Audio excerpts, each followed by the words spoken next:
यानंतर बुलेटिनमध्ये घेणार आहोत बातम्यांचा वेगवान आढावा। बीडमध्ये दाखल होताच मनोज जरांगे यांचं जंगी स्वागत करण्यात आलंय। सभेपूर्वी काढण्यात आलेल्या रॅलीत मनोज जरांगे यांच्यावर 20 जेसीबीतून फुलांचा वर्षाव करण्यात आला। आमदार बच्चू कडू यांनी बीडमध्ये मनोज जरांगे यांची भेट घेतली। यावेळी जरांगेंची समजूत काढण्याचा बच्चू कडू यांचा प्रयत्न निष्फळ ठरला आहे। मनोज जरांगे 24 डिसेंबरच्या डेडलाईनवर ठाम आहेत। आता चर्चा बस झाली, निर्णय घ्या असं आवाहन जरांगेंनी बच्चू कडूंसोबतच्या बैठकीत केलं। सरकार म्हणून नाही तर आंदोलक म्हणून मनोज जरांगेंची भेट घेऊन चर्चा केल्याचं बच्चू कडू यांनी सांगितलं। आरक्षणावर मार्ग न निघाल्यास बीडमध्येच थांबणार असल्याचंही त्यांनी स्पष्ट केलं आहे। मराठा आरक्षण देण्यासाठी सरकारकडे आज आणि उद्याचाच दिवस असल्याचं मनोज जरांगे म्हणाले। सरकार आम्हाला वेड्यात काढत असून आरक्षण कसं मिळवतो ते बघाच असंही जरांगे म्हणाले। मनोज जरांगेंनी सरकारला दिलेला अल्टिमेटम संपण्यास केवळ 24 तासांहून कमी कालावधी उरलाय। थोड्याच वेळात जरांगेंची बीडमध्ये जाहीर सभा पार पडणार आहे आणि यावेळी ते कोणती भूमिका घेणार याकडे संपूर्ण महाराष्ट्राचं लक्ष लागलं आहे। बीडमधील जरांगे यांच्या सभेसाठी मराठा समाज बांधव ट्रॅक्टरमध्ये बसून दाखल झालेत। जरांगे पाटलांनी यापूर्वी ट्रॅक्टर घेऊन मुंबईला जाण्याचा इशारा दिला होता। दरम्यान मराठा बांधव ट्रॅक्टरनं सभेसाठी आल्यानं सर्वांचंच लक्ष वेधलंय। बीडमधील मनोज जरांगे यांच्या सभेनिमित्त येणाऱ्या मराठा बांधवांसाठी खिचडीची व्यवस्था करण्यात आली आहे। तसंच वैद्यकीय सेवेसह पाण्याची देखील व्यवस्था करण्यात आली आहे। बीडमध्ये आज होणाऱ्या मनोज जरांगे यांच्या इशारा सभेच्या पार्श्वभूमीवर शाळांना सुट्टी जाहीर करण्यात आली आहे। सभेपूर्वी रॅली काढण्यात येणार असल्यानं शिक्षण विभागानं सुट्टी जाहीर केली आहे। बीडमधील शाळा बंद करण्यावरून वकील गुणरत्न सदावर्ते आक्रमक झालेत। शाळांना सुट्टी देणाऱ्या अधिकाऱ्यांना निलंबित करा अशी मागणी सदावर्तेंनी केली आहे।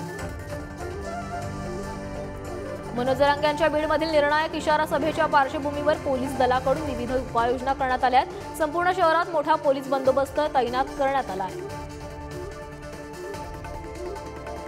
बीडमधील मुस्लिम बांधव मनोज जरांगे यांचं स्वागत करणार आहेत। यावेळी मुस्लिम धर्मगुरू देखील उपस्थित राहणार आहेत। जरांगेंची रॅली बार्शी नाका येथे आल्यानंतर स्वागत केलं जाणार आहे। मनोज जरांगेंची डेडलाईन संपत आल्यानं प्रशासन अलर्टवर आलंय। कंधार तालुक्यात ट्रॅक्टर नंतर आता एसटी महामंडळाला पोलिसांनी नोटीस बजावली आहे। आंदोलनावेळी होत असलेली दगडफेक तोडफोड रोखण्यासाठी हा निर्णय घेण्यात आला आहे। सरकारला कोर्टात टिकणार असं आरक्षण द्यायचं आहे म्हणून वेळ लागतोय असं अजित पवार म्हणाले। कुणी काय मागणी करायची हा ज्याचा त्याचा प्रश्न आहे, पण सरकार आरक्षणासाठी सकारात्मक प्रयत्न करतंय असंही त्यांनी स्पष्ट केलं आहे। मराठा आरक्षणावरून अंतरवाली सराटीत महिला आक्रमक झाल्या आहेत। उद्यापर्यंत मराठा आरक्षण न दिल्यास 5 कोटी मराठा मुंबईत धडकतील असा इशारा महिलांनी दिलेला आहे। एमपीएससीच्या अभियांत्रिकी सेवा 2019 साठी ईडब्ल्यूएस प्रवर्गातून निवड झालेल्या उमेदवारांना मोठा दिलासा मिळालाय। या उमेदवारांची नियुक्ती बेकायदा ठरवण्याचा मॅटचा निर्णय उच्च न्यायालयाने रद्द केल्यामुळे 3485 उमेदवारांच्या नियुक्त्या होणार आहेत। हक्कभंग प्रस्तावाविरोधात ठाकरेंच्या शिवसेनेच्या नेत्या सुषमा अंधारेने नीलम गोऱ्हेंना संस्कृतमध्ये पत्र लिहिलंय। तुरुंगवास पत्करेन पण माफी मागणार नाही असं त्यांनी या पत्रातून स्पष्ट केलं आहे। आगामी निवडणुकांच्या पार्श्वभूमीवर सोशल मीडियाचा प्रभावी वापर करण्यासाठी अजित पवार गट नेत्यांना टार्गेट देणार आहे। लोकसभेसाठी उमेदवारी देताना सोशल मीडिया प्रोफाईलचा विचारही केला जाणार आहे। लोकसभा आणि विधानसभा निवडणुकीच्या पार्श्वभूमीवर ठाकरेंची शिवसेना ॲक्शन मोडवर आली आहे। 23 जानेवारीला बाळासाहेबांच्या वाढदिवसादिनी नाशिकमध्ये ठाकरेंच्या शिवसेनेनं महाशिबिराचं आयोजन केलं आहे। 2024च्या लोकसभेसाठी काँग्रेसचा जाहीरनामा समिती गठीत करण्यात आली आहे। काँग्रेसच्या समितीत 16 सदस्य असणार आहेत। चिदंबरम समितीचे अध्यक्ष असून सोनिया गांधींनाही स्थान देण्यात आलंय।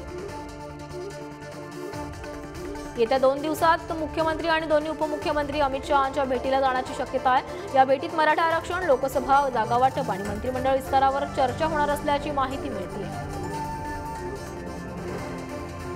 दिवाळी अधिवेशनामुळे अमित शहांसोबतची भेट लांबल्याचं अजित पवारांनी सांगितलंय। शहांचा निरोप आल्यावर जाऊन भेटणार असल्याचंही त्यांनी सांगितलं आहे। कोल्हापूरच्या चंदगडमधील खेडूत शिक्षण मंडळ महाविद्यालयाच्या नूतन इमारतीचं उद्घाटन दैनिक पुढारीचे मुख्य संपादक डॉक्टर प्रतापसिंह जाधव यांच्या हस्ते करण्यात आलं। शिक्षण हीच खरी संपत्ती असून शिक्षणानेच भारतातील युवा पिढीला जगाची दारं उघडतील असं प्रतिपादन देखील त्यांनी केलेलं आहे। मुंबई पुणे एक्सप्रेसवेवर प्रचंड वाहतूक कोंडी झाली आहे। 5 ते 6 किलोमीटर वाहनांच्या रांगा लागल्यात। सलग 3 दिवस सुट्टी असल्यानं वाहतूक कोंडी निर्माण झाली आहे।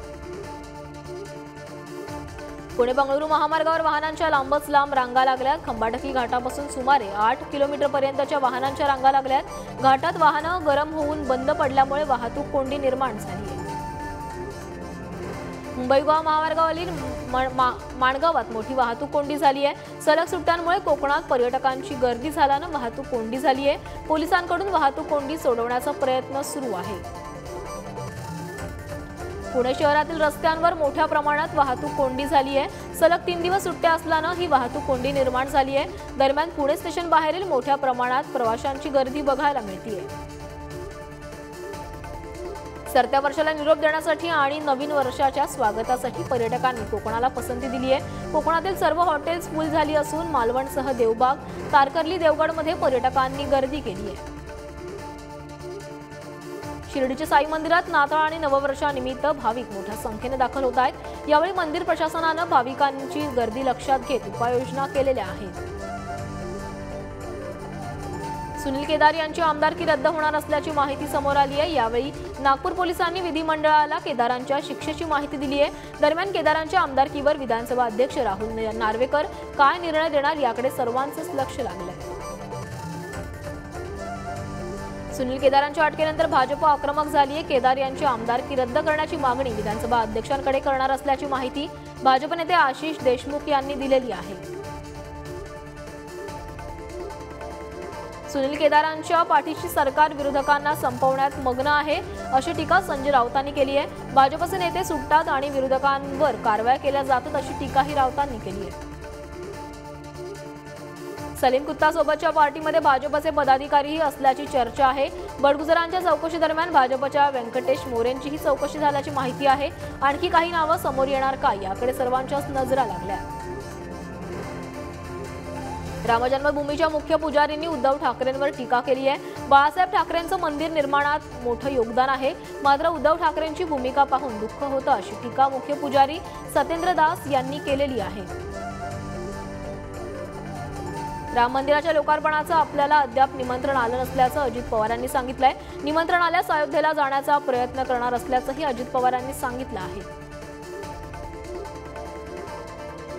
जळगावच्या चोपडाहून नाशिकला निघालेली एसटी बस भीषण अपघातात थोडक्यात बचावली आहे। रस्त्यावरील खड्डा चुकवण्याच्या प्रयत्नात चालकाचं बसवरील नियंत्रण सुटलं आणि बस थेट एका सूतगिरणीच्या कंपाऊंडमध्ये शिरली।